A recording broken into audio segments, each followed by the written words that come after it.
Marxism. We're on page 16 now. Many people think they know what Marxism is about. Make sure you are really clear. At first sight, Marxism seems difficult to understand. That helps us and makes us feel good, huh? It seems to use more new words and phrases than any other perspective in sociology. This is not because Marx was being awkward, but because of the richly creative nature of his thought. He needed a number of new terms to describe his ideas. Marx's historical materialism. Marx did not want to simply analyse the world, he wanted to play a part in changing it. His life's work was devoted to understanding the way in which modern industrial societies change. Marx's theory is sometimes described as historical materialism. The term materialism is often used to describe the acquisition of consumer goods, consumerism. But in Marx's time, materialism meant the opposite of idealism, the belief that the physical world is created by ideas, particularly religious ideas. Marx argued instead that ideas themselves are products of the material struggle for existence in the economic base of society. Historical materialism sees change in society emerging struggle. Okay, so the idea is here then is that ideas seem to help society to develop. But what he's saying is that it's actually the products and the materials that help things to develop. So I, as a businessman, may have a good idea, but it's not until I produce that product that I become a really successful businessman and I start to make a profit and to make money.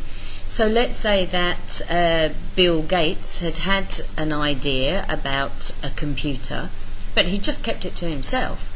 That wouldn't have done anything. So it was by producing those things that he actually managed to move things forward. Now, historical materialism then looks at the way that society develops. And today, where we're in a very technologically advanced world where things are changing constantly within technology, we have the perfect chance to see the way that things are moving on. And, you know, consumerism does take over in a lot of things. We want to have the next phone, the next TV, the next computer, whatever it might happen to be. Okay, and this is where Marx is coming from. Now, he says that change in society should come from this struggle for historical materialism, because some people won't be able to achieve the things or gain the things that they want to gain, and that's where the struggle comes from. Right, so just to put him into context, Karl Marx lived 1818 to 83. He was a German-born economist, sociologist, philosopher and revolutionary. He spent most of his life in poverty in London, financed by his friend Friedrich Engels. He developed the theory of historical progression to communism through class struggle, or historical materialism. His best-known works are the Communist Manifesto and Capital. Okay, remember, he's buried in the UK, so if you go for a trip to London, go and see where he's buried. And yeah, he lived his life in poverty, okay, because he was a thinker, not a doer. And so therefore, when you understand that, you see how his theory developed then of historical materialism. There are, according to Marx, three main periods of change that have occurred in the way human societies are organised. These periods he calls epochs, which are characterised by the way in which production happens, the mode of production. Okay, so three stages or three epochs. The three main epochs are the classical societies of ancient Rome and Greece, the feudal societies of the Middle Ages, and the one in which he lived and which most in capitalist society. What distinguishes each epoch are the different relations of production determined by who owns the means of production, the method of producing the things we need to survive. In a classical society, the relations of production were between slave owner and slave. Okay? In feudal times, they were between the landowner and his serf. In the development from land-based production to factory production, the key relationship between the one became the one between the bourgeoisie, who owned the means of production, usually in the form of a factory, and the people hired by the bourgeoisie capitalists, the new landless working class, or proletariat. According to Marx, it's conflict about ownership of the means of production that is the class struggle that causes change in society. In his various writings, Marx projected that this cause of conflict would only come to an end when there was no separate ownership of the means of production. He believed that the new industrial working class would be the class that brought about this change, taking over the means of production from the bourgeoisie. No new classes would be formed in their wake, so the result would eventually be a classless or communist society. So go back through those 3 epochs and you will see that always there is one person who owns the means of production and one person who works for them, who produces the things but isn't the one that's making the huge amount of money and profit from it. The owner is the one who does that. Okay, and that goes through those 3 epochs. And Marx comes to the conclusion that eventually the proletariat are going to rise up and throw out the bourgeoisie. Now that's a great idea. And what you have to remember is that whilst there are a large number of these of the proletariat, they don't have the same power that the bourgeoisie wield. The bourgeoisie are able to own factories, companies, whatever it may happen to be, and they are able to therefore influence governments. They have the money to be able to make the changes. Okay, if you read the book The Appeal by John Grisham, I got to the end of the book and I'm so disappointed because I wanted the little person to win. But at the end of the day, there was no chance of the little person winning because the people who were at the top in this story, in the minority, had so much money that they could influence things beyond our belief and understanding, that they could really be influencing anonymously. Read the book and see. I've probably spoiled the ending for you now, but this is where the idealism of Marx kind of falls apart slightly. And ultimately, if you have a society where everybody is equal, how are decisions made? Read Animal Farm to see those changes, and what happens when everybody is made equal. Okay. The labour theory of value. The bulk of Marx's work in the period from writing the Communist Manifesto to his death was devoted to showing how this transition to communism would come about. The bourgeoisie, he says, is an immensely dynamic and creative class. They were the driving force behind the Industrial Revolution. It was their capital that mines were dug, roads were built, canals constructed, ships riveted together, and steel foundries opened. But the bourgeoisie were only part of the story. Who actually hammered the rivets into the ship, took the pickaxe to the coalface, and shovelled out the earth to make the road?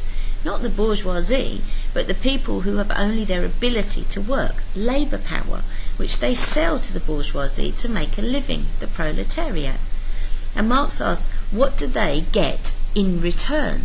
Okay, so, here it is, what we've just been saying. There needs to be somebody with the money to set something up, but then they need other people to help them to produce those things that they have the ideas about. So what are the proletariat getting in return for this? Now, we may say, well, wages, maybe job satisfaction, okay? And some people will be happy with that, and they will see that is their function in society, that's the thing that they do, and they're happy with it. They've got the things that they need. But Marx is saying, no, you should be looking for more. So George Orwell put this point very well in his novel Animal Farm. Orwell uses the example of the suffering experienced by farm animals as a metaphor for the exploitation and degradation of the proletariat. So, here's a quote from Animal Farm. Now, comrades, what is the nature of this life of ours? Let us face it, our lives are miserable, laborious and short. We are born, we are given just so much food as will keep the breath in our bodies, and those of us who are capable of it are forced to work to the last atom of our strength. And the very instant that our usefulness has come to an end, we are slaughtered with hideous cruelty. No animal in England knows the meaning of happiness or leisure after he is a year old. No animal in England is free. The life of an animal is misery and slavery. That is the plain truth. But is this simply part of the order of nature? Is it because this land of ours is so poor that it cannot afford a decent life to those who dwell upon it? No, comrades, 1,000 times no. The soil of England is fertile, its climate is good, it is capable of affording food in abundance to an enormously greater number of animals than now inhabit it. This single farm of ours would support 12 horses, 20 cows, hundreds of sheep, and all of them living in a comfort and a dignity that are now almost beyond our imagining. Why then do we continue in this miserable condition? Because nearly the whole of the produce of our labour is stolen from us by human beings. There, comrades, is the answer to all our problems. It is summed up in a single word: man. Man is the only real enemy we have. Remove man from the scene, and the root cause of hunger and overwork is abolished forever. Man is the only creature that consumes without producing. He does not give milk, he does not lay eggs, he is too weak to pull the plough, he cannot run fast enough to catch rabbits. Yet he is lord of all the animals. He sets them to work, he gives back to them the bare minimum that will prevent them from starving, and the rest he keeps for himself. Our labour tills the soil, our dung fertilises it, and yet there is not one of us that owns more than his bare skin. You cows that I see before me, how many thousands of gallons of milk have you given during the last year? And what has happened to that milk, which should have been breeding cows? Every drop of it has gone down the throats of our enemies. And you hens, how many eggs have you laid this year? And how many of those eggs have ever hatched into chickens?